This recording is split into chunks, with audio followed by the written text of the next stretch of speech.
innocent person could be wrongly convicted, charged with a crime, sent to death row, and killed. Good. That's one reason.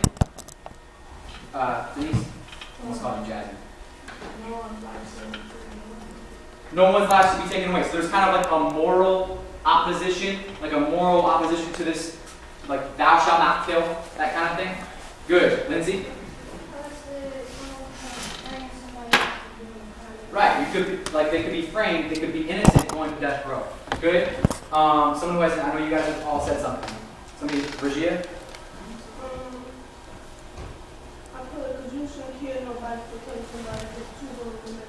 Good. Okay. Darrison?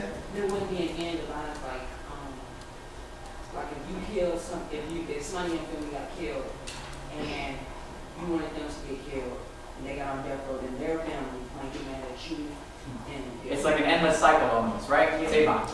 I said because, like what Darrison was saying about if somebody in your family got killed, you don't want them to do it. But then, what if you kill somebody, you wouldn't want to get the death penalty. So good. Good. Okay, so here are three big arguments by experts in this subject, okay? One that I have not heard yet is that executing somebody is technically, a lot of people believe that it's cruel and unusual punishment. Now, I'm going to tell Mr. Franklin. I should see a lot of hands go up right now. Where is that term from? I'm going to tell Mr. Franklin. Where is that term from? Jaleesa, where's it from? Constitution. Double points. Bonus. Who remembers what amendment in the Constitution that is from? I should see all you guys. So, Shannon. 13? Dennis. Help? No, lower. Alright, everyone just say 8. 8. 6. 8. Eighth Amendment. So a lot of people think that the death penalty is unconstitutional. In other words, it violates the 8th Amendment. Another argument, like a bunch of you already said, innocent people can tragically lose their lives. Just like the person I talked about yesterday, Mr. Davis. That man was an innocent person, sent to death row, executed. He's gone forever for a crime that he had nothing to do with. Right?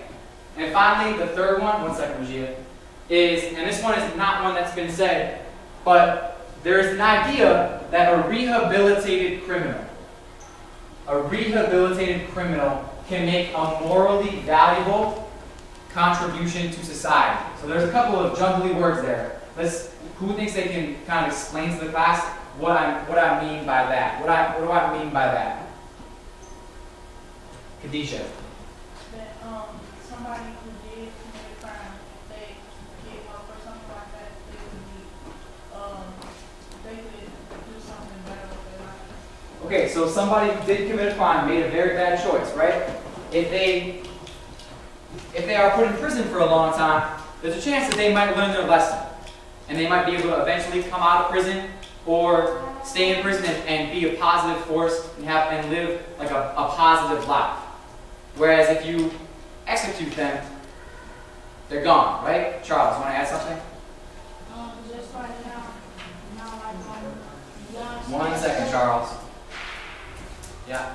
it's like on Beyond yesterday, they have kids going to jail, they doing bad, and tell them that this, like, prisoners tell them that this isn't where you want to be. Good connection. Denise? Like on movies and stuff, when they be coming out, they be like, I changed my life, I'm a preacher now, and stuff like that. Right, that's the idea of rehabilitation. Now I'm going to ask a question. Which one of the two sides do you think that Harper Lee, raise your hand, which one of the two sides do you think that Harper Lee would probably agree with? It's a critical question, critically thinking question right now. Which of the two sides do you think Harper Lee would likely agree with? I'm seeing the same hands. Good, Anthony.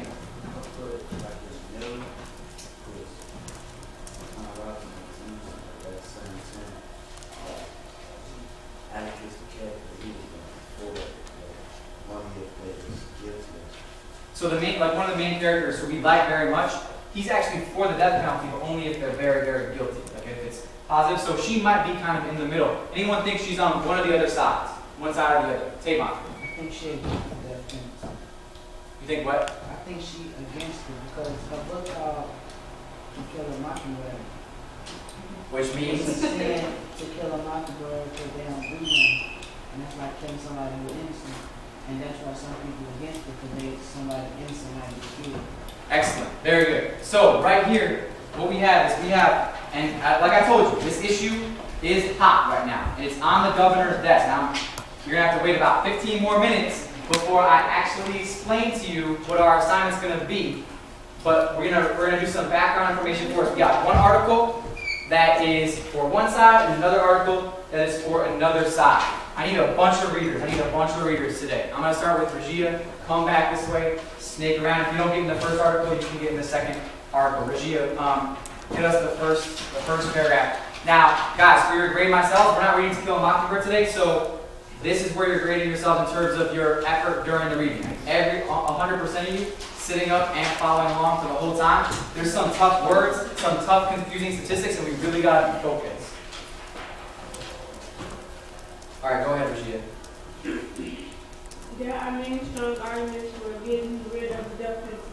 First, as it is made clear by the dozen of inmates released from death row based on instances having the death penalty presence, the risk that an innocent person can be killed. Second, it costs several times as much to execute or attempt to execute someone than to keep that person in prison for life, even if he or she lives to 100. Third, the death penalty does not accomplish much, if anything. It neither deters crime nor offers any other Discernible. social benefit, except perhaps satisfying and harmful consequences. Okay, raise your hand. What was the author doing in this first paragraph? What were they doing for us? They gave us their opinion, and then what did they do? Shane. It was that's about what people really want. Okay, and what side? What was the point of giving us those? Why we should not have the death penalty. Good. And who thinks they can tell me one or two of the reasons that they gave? They're kind of jumbled up. This is a very intelligent newspaper article. Kind of jumbled up. What's one of the reasons, Nakia? Okay, they said it talked about how you have the risk of killing an innocent person. Moesha. Okay, they said it costs more money to kill them than to keep them alive. Raise your hand if you give me a connection right now. To me, when I first read that, I was like, I would think it would cost way more to keep somebody in prison for 100 years, like their entire life, than it would to actually just get rid of them almost, right? So I'm a little confused. Why is that the case? And I think we're gonna read on, probably have figured it out. What's one more reason that this author gave us? What's one more reason? Deja. Okay. And what was that thing about, we talked about what deters mean. What is that? What is this? I'm having trouble. Denise.